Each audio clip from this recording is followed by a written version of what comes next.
오늘 드릴 말씀은 성탄주의입니다. 그래서 큰 기쁨의 좋은 소식에 대해서 말씀을 드리겠는데, 우리가 성탄절을 맞이하면 다들 기뻐하고 즐거워하잖아요.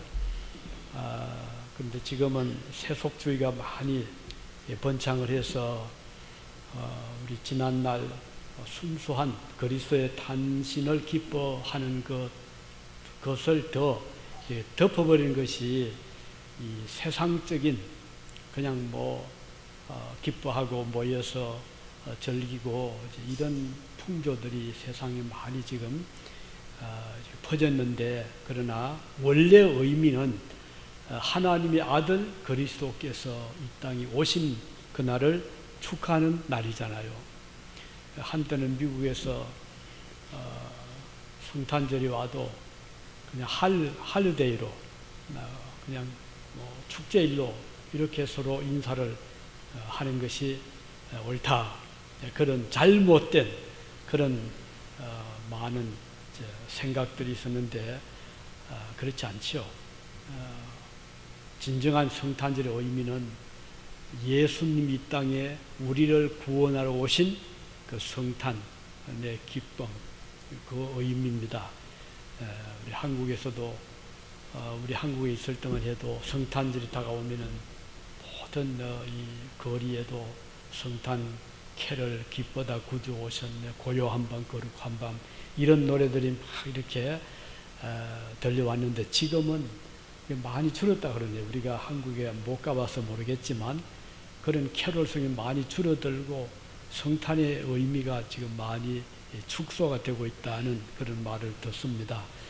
그렇지만 아무리 세상 이런 생각들이 바뀌었다 해도 변함없는 것은, 이 성탄절은 하나님의 아들 예수께서 이 땅에 오심을 축하하고 반갑게 환영하고 기뻐하는 바로 이 날이 성탄절이라는 것입니다. 그러면 오늘 성탄절의 의미를 몇 가지 본문을 중심해서 함께 생각을 해보겠습니다. 한 가지는, 성탄절은 임마누엘의 축복이다 하는 것입니다. 오늘 본문에 임마누엘의 말이 나옵니다. 하나님이 우리와 함께 하신다.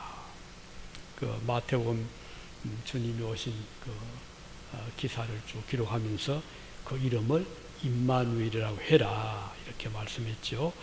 그러면 임마누엘의 이 말은 하나님이 우리와 함께 하신다, 그런 의미거든요. 하나님이 우리와 함께 하신다. 그러면은 이것처럼 기쁜 일이 없잖아요. 자, 어린 아기가 웁니다. 왜냐하면은 옆에 있어야 될 엄마도 안 보이고 아빠도 안 보이니까 아이가 불안하고 그래서 우는 거예요.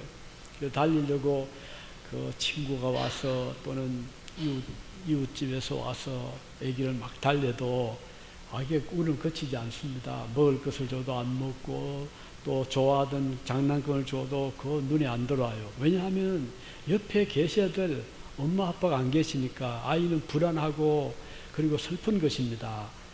막 울다가 아무리 달려도 울음을 그치지 않다가 엄마 아빠가 나타나면 울음을 뚝 그치고 그 품에 안기잖아요. 왜? 믿을 수 있는, 나를 사랑해주는, 보호해주는 그 어머니, 아버지가 계시기 때문입니다. 우리가 이 세상을 살다가 여러 가지 슬픔을 당할 경우들이 있잖아요. 또 갑작스럽게 어려움을 겪기도 하고, 낭패를 당하기도 하고, 또는 병으로 고생도 하고, 또 사업에 실패도 하고, 여러 가지 또 사고를 당하기도 하고, 그럴 때 우리는 슬퍼하고 걱정 근심하고 또 의지할 자를 찾는데 아무리 봐도 없어요. 정녕 나를 보호해줄 사람도 없습니다. 그런데 옆에 어린 아기가 울다가 엄마 아빠를 보는 순간 울음을 그치듯이 우리에게 가장 위로가 되고 안전한 보호자가 되는 분이 계시는데, 그분은 하나님이십니다. 왜? 그 하나님 우리를 지으신 창조주시기 때문에 우리의 영적인 부모와 같은 분이에요. 우리의 존재가 있게 된 것은 부모님이잖아요. 나를 낳아주시고 길러주신 어머니 아버지가 계실 때 그분은 우리의 보호자가 되고, 그래서 가끔 보면 연세가 드신 분들도 60이 넘고 70, 80이 된 분도 막 몸이 아프면 어머니를 찾더라고요. 제가 신방 가보면 그 어머니를 찾는 분을 여러 번 보았어요. 그때마다 세월이 흐르고 저렇게 연세가 들어도 그 어머니에 대한, 아버지에 대한 그 아주 애틋한 정은 가시지 않는구나, 이런 생각을 하거든요. 자, 우리 인생에 있어서 부모 같은 분은 누구시죠? 많은 재산, 물질, 부모가 될 수가 없습니다. 우리를 창조해 주시고 우리를 보호해 주시고 생명의 원천이 되신 그 하나님 아버지가 정녕 우리의 보호자가 되시기 때문에 바로 내 옆에 창조주가 계신다고 하면 그것이 바로 임마누엘, 하나님이 우리와 함께 하신다, 그런 뜻깊은 바로 그날이 이 성탄절인 것입니다. 그래서 하나님이 옆에 계신다고 하면 걱정할 것이 무엇이 있습니까? 어린아이가 옆에 부모님이 계시면 무엇을 먹을까 염려할 게 없잖아요. 배고프면 먹을 거 공급해주고 또 따뜻한 옷을 입혀주고 그리고 또 주야로 보호를 해주고 세상에 부러울 것이 없잖아요. 어린아이가 뭘 먹을 걱정할 필요가 없어요. 어떻게 살까 염려할 필요가 없습니다. 왜냐하면 나를 안전하게 지켜주실 든든한 부모님이 옆에 계시기 때문입니다. 마찬가지로 오늘 인생에 있어서 영적인 부모님은 바로 하나님 우리 아버지시고, 그 하나님은 우리를 지어주신 분이고 세상 만물을 창조해주신 분이신 것입니다. 어떤 분들은 그래요. 우리가 우연히 어떻게 태어났지, 설마 그렇게 생각하는 분이 있는데 그렇지 않습니다. 보세요. 아무리 여러분들이 연구를 하고 노력을 한다고 해서 이 우주 만물을 이렇게 어떻게 만들어내겠어요? 우연히 만들어졌다? 이건 정말 아주 잘못된 생각입니다. 이디오스입니다. 우연히 이렇게 될 수가 없지요. 그래서 과학자들이 연구를 하면 할수록 고백을 합니다. 천지 만물은 우연히 생긴 이런 존재가 될 수가 없다. 누군가 인텔렉츄얼한 어떤 존재가 있어서 아주 잘 설계하고 정확하게 천지 만물을 누군가 분명히 지은 분이 계신다. 그분이 누군지 모르지만 과학자들은 두려워하게 되는 것입니다. 우리는 알죠. 왜? 하나님께서 해주신 말씀을 통해서, 성경을 통해서 우주 만물의 존재의 근원이 있고 나를 지으신 분이 계시다는 것을 우리는 알기 때문입니다. 그런데 바로 이 12월 25일은 성탄절은 그 하나님이 인간으로 몸을 입고 오신 날인 것입니다. 그래서 말씀, 로고스죠. 하나님이시죠. 그 로고스가 육신을 입고 이 땅에 태어난 날을 성탄절이라 이렇게 부릅니다. 그래서 오늘 세계 역사를 기록할 때 서기 몇 년도리 하잖아요.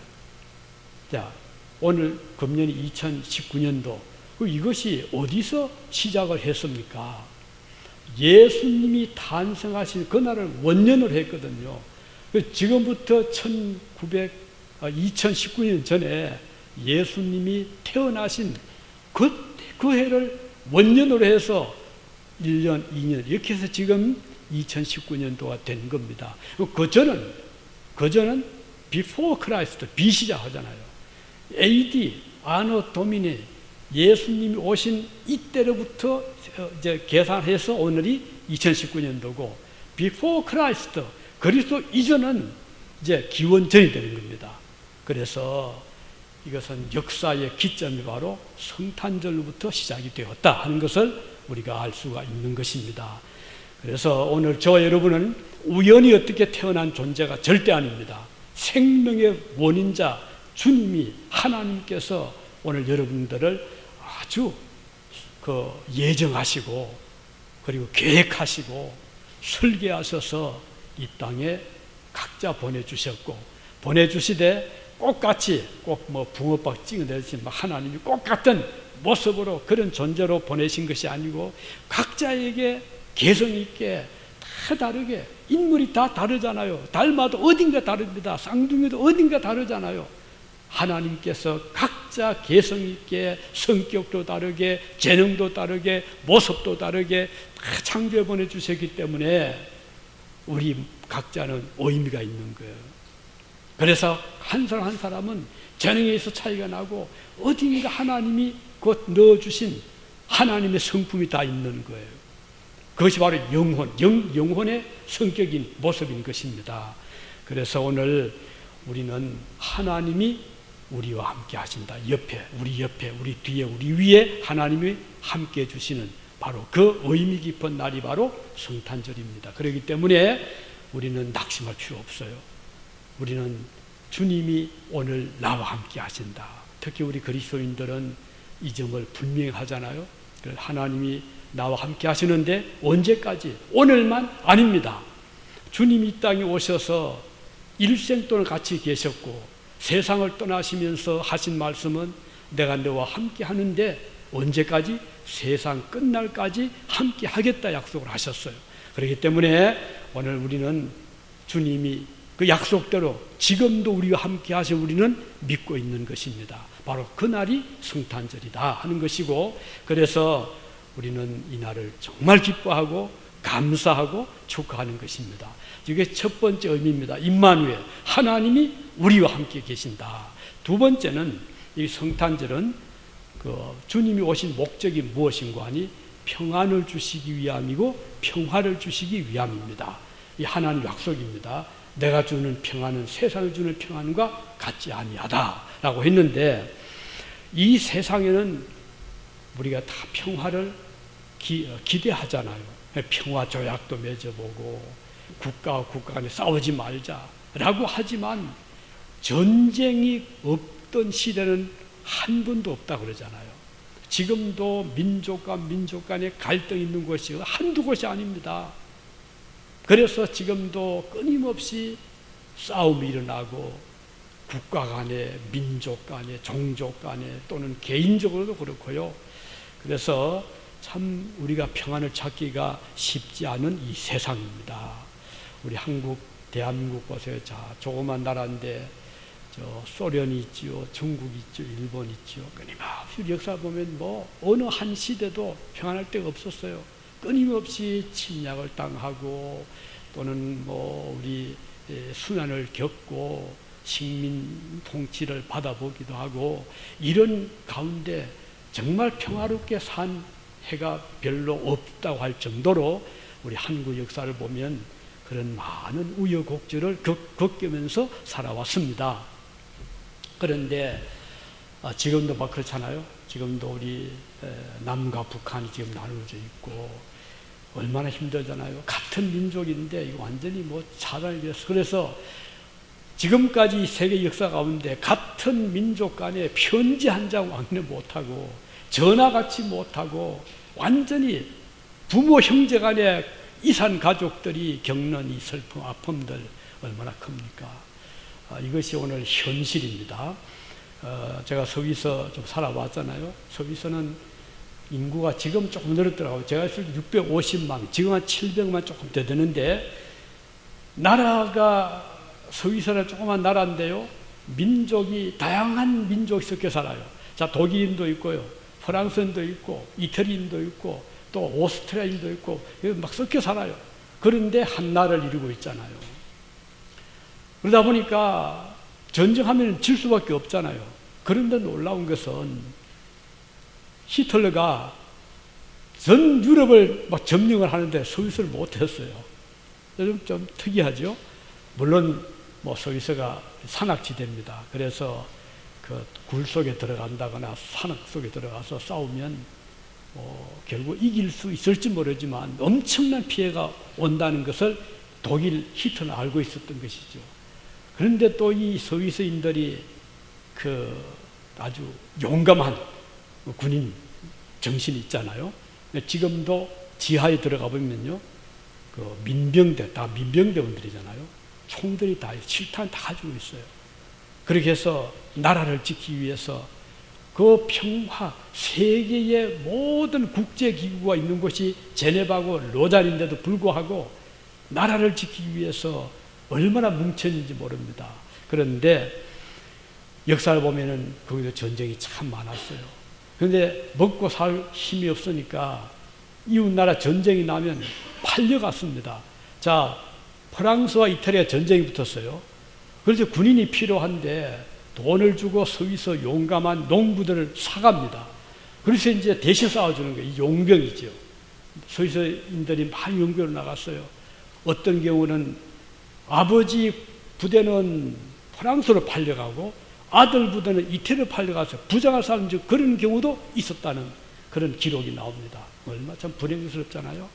그런데 또 불구하고 이 서위서가 가장 전쟁을 겪지 않았어요. 1차 대전, 2차 대전 안 겪었어요. 좀 특이하죠.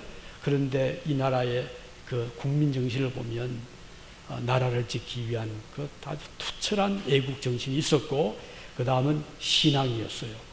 세계 개혁, 종교 개혁자들이 활동한 무대가 서위서입니다.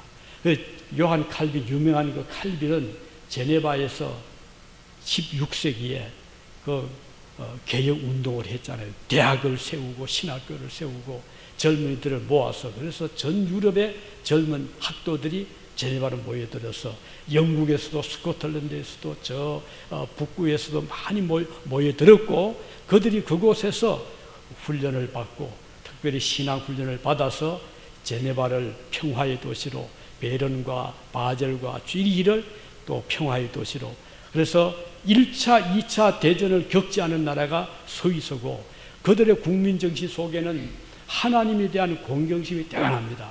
그래서 알프산 곳곳 가면은 포가시라는 말이 많이 나와요. 하나님을 위해서 포 네이션, 포 파들랜드, 파틀란트, 독일 말로 자기들의 조국을 위해서, 하나님을 위해서, 그런 말들이 많이 쓰여 있거든요.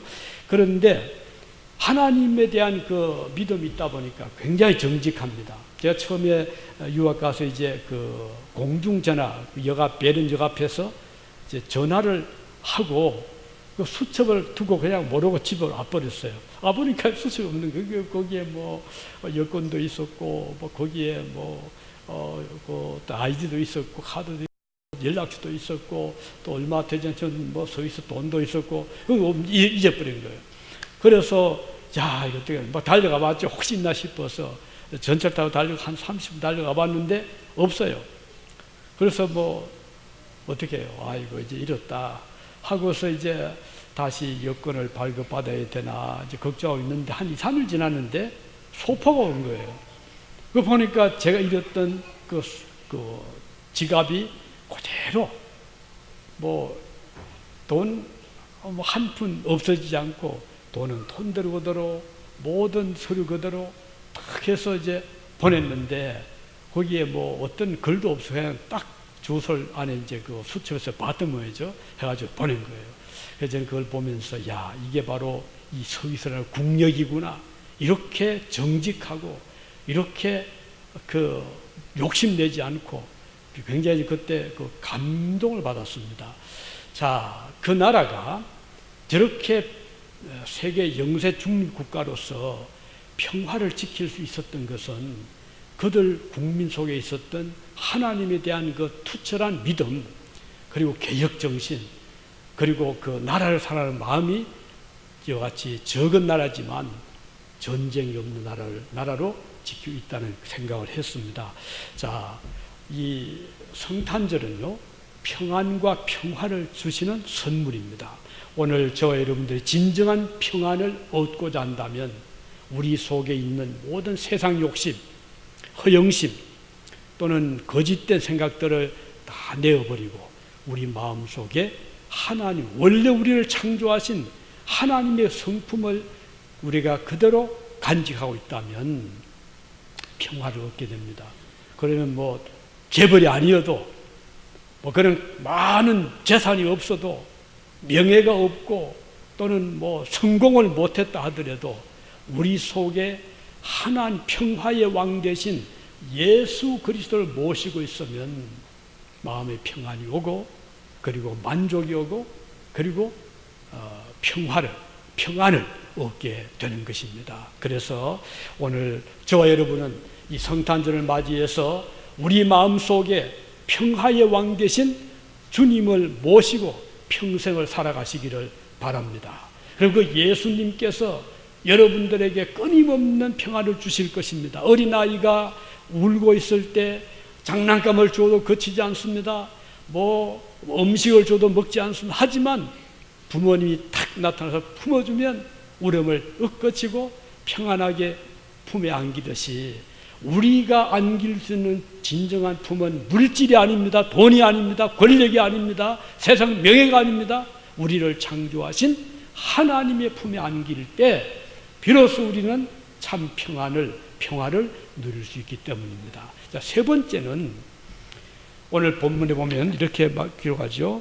14절입니다. 지극히 높은 곳에서는 하나님께 영광이요, 땅에서는 하나님이 기뻐하신 사람들 중에 기쁨을 주시는 것입니다. 복음이 뭔가? 복음이란 말은 에반겔리움이라고 원래 뜻을 보면 기쁨의 좋은 소식이란 뜻인데, 왜 기쁨의 좋은 소식인가요? 그 안에 하나님의 아들 그리스도께서, 예수께서 우리 인간이 되어 오셨다는 그 의미입니다. 그래서 이것이 바로 우리의 참 기쁨이 됩니다. 아니, 하나님의 아들이 이 땅에 왔다고 왜 나의 기쁨이 될까? 왜 그럴까요? 그것은 바로 하나님이 나와 함께 바로 가까이, 내 옆에, 내 안에, 우리 위에 계신다는 의미거든요. 하나님이 우리와 함께 하시니 얼마나 기쁜가. 바로 그 점입니다. 하나님은 기쁨의 원천입니다. 하나님은 즐거움을 우리에게 주시는 분이셔요. 웃음을 주시는 분입니다. 만족을 주시는 분이시고 우리의 필요를 채워주시는 분이기 때문에 그 기쁨에 하나님이 우리와 함께 하시는 이 성탄절이야말로 가장 의미가 큰 그런 일이라고 생각합니다. 우리가 살아가면서 기뻐하며 살 수 있는 것은 큰 축복입니다. 우리가 즐거워하고 그 웃음은 우리에게 젊음을 주잖아요. 우리에게 건강을 줍니다. 마음의 기쁨을 가지고 있는 사람은 항상 그 에너지가 넘칩니다. 그러니까 슬퍼하고 탄식하면 낙심하고 힘을 자꾸 잃지만, 우리 마음속에 기쁨을 얻고 즐거움을 가지게 되면 에너지가 넘치는 삶의 의욕을 가지는 그런 뜻깊은 일생을 살아갈 수가 있는 것입니다. 그래서 오늘 우리는 이 성탄절을 맞이해서 기쁨을 찾을 수 있다는 것, 이것이 참 복이 아닐 수가 없습니다. 그래서 오늘 여러분들이 이제 여생을 앞으로 살아가시면서 그 순간순간마다 기쁨이 샘솟듯이 넘치는 그런 그리스도의 그 탄생의 기쁨이 함께 하시기를 바라는 것입니다. 자, 우리 예수님께서 탄생하셨을 때 여러 가지 징조들이 있었습니다. 한 가지는 동방에서 그 천문학 박사들이 예물을 가지고 주님을 맞이하러 왔잖아요. 먼 길을 찾아왔습니다. 그래서 주 아기 예수님께 경배를 했다고 그랬어요. 또 들에서 양을 치던 목자들이 하늘에 이상한 별을 빛을 보고 그 빛이 비추는 곳을 찾아와 보니 거기 아기 예수가 계셨던 것입니다. 자, 동방의 박사들, 그리고 양을 치던 목자들, 이들이 주님이 오심을 보고 찾아와서 경배를 하고 기뻐하고, 그리고 또 한 가지는 하늘에서 천사들이 그 주님이 오심을 딱 이렇게 축하하고 있었던 것입니다. 땅에서도 하늘에서도 주님이 오심을 축하했다. 오늘 이 세상 모든 민족들이 성탄절 하면은 그게 뭔가 물론 모르는 분도 있겠지만 이미 대부분은 압니다. 아, 예수가 태어나신 날이다. 그래서 기뻐하고 즐거워하는데, 우리 그리스도인들은 그런 정도가 아니라 그 예수님이 어떤 분이신가? 하나님의 아들이시다. 그 하나님의 아들이 육신을 입고 오신 이유는 나와 함께 계시기 위함이다 하는 것을 생각하면 이건 정말 놀라운 일이 아닐 수 없죠. 왜냐하면 하나님은 신이시기 때문에 우리 제 육체가 없습니다. 그럼 우리가 그분과 같이 있을 수가 없어요. 신과 인간이 어떻게 함께 할 수 있나요? 그런데 우리 친구는 같이 할 수 있잖아요. 왜? 나와 같은 몸을 가지고 있고, 나와 같은 생각이 있고, 나와 같은 어떤 그 삶의 애착도 있고, 제약도 있고 하기 때문에 친구와 친구 간에는 거기는 아주 끈끈한 정이 있게 되고 동행을 할 수가 있지요. 그런데 만일에 아무리 가까운 내 친구라도 일단 죽어버리면, 육신이 없으면 그때부터는 친구가 될 수가 없는 거예요.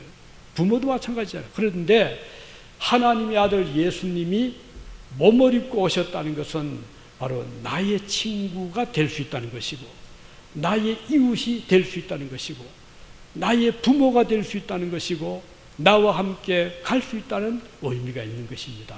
그래서 오늘 우리 주님이 이 땅에 오셨다는 것은 이것은 참 축복입니다. 오늘 여러분과 저에게 큰 축복이고, 그래서 저도 이 날을 맞이할 때마다 너무 기쁜 것은 그 하나님이 나와 같은 약한 몸을 입고 이 땅에 오셨고, 내가 아파할 때 주님이 그 사정을 아시고, 내가 배고파할 때 주님이 그 배고픔을 아시고, 내가 슬퍼할 때 그 슬픔을 아시는 우리 주님이 나의 가까운 친구고, 나의 이웃이고, 나와 동행하는 분이시라고 생각하면 이것처럼 기쁜 일이 없죠. 그래서 바라기는 여러분들이 그 주님을 여러분 삶의 동반자로, 여러분 삶의 친구로, 가까운 이웃으로 모시고 일생을 살아가시기 바라고, 그리고 이 세상이 끝날 때는 주님 앞에 가는 거예요. 제가 지난 8월 달에 한 달 동안 병원에 입원하면서 생사를 막 이 넘나드는 그런, 나름대로는 좀 힘이 들었거든요.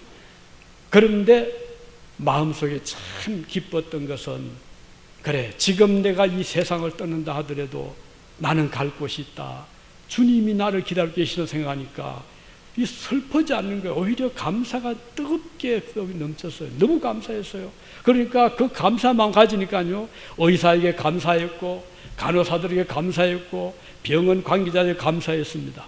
이번에 음악회 1월 19일에 음악회 하는데 그때 이제 주소 받아놨어요. 너무 고마워서 감사해서, 그래서 감사해 주소 받아놓고 해서 이번에 초청자를 다 보낼 겁니다. 너무 기쁘더라고요. 그것은, 그 이유는 내가 갈 곳이 있기 때문에, 나를 기다리시는 분이 계시기 때문에. 그러니까 간호하는 그 간호사들이 너무 고마운 거예요. 의사가 감사한 거예요. 병원이 고마운 거예요. 우리가 하나님께 감사하면요, 부모에게 감사하게 됩니다. 자녀에게 감사하게 됩니다. 친구에게 감사함을 가지게 되는 거예요. 하나님께 감사함이 있으면 자연 모든 만물이 감사의 대상이 되는 것입니다. 그러나 하나님께 대한 원망이 있게 되면 부모도 원망스럽게 보이게 되고, 친구도 원망스럽게 보이게 될 수밖에 없습니다. 그러나 하나님께 대한 감사가 있으면요, 모든 관계가 다 이제 펴집니다. 바르게 되는 것이에요. 그래서 그때부터는 친구가 좋고, 부모가 존경스럽고, 자녀가 사랑스럽고, 이웃이 사랑의 대상이 될 수가 있는 거예요. 오늘 우리 주님의 오심을 맞이해서 여러분의 삶에 그런 기쁨이 있고, 하나님이 함께하는 평안이 있고, 그리고 임마누엘이 함께 하시기를 바라는 것입니다. 기도하시겠습니다.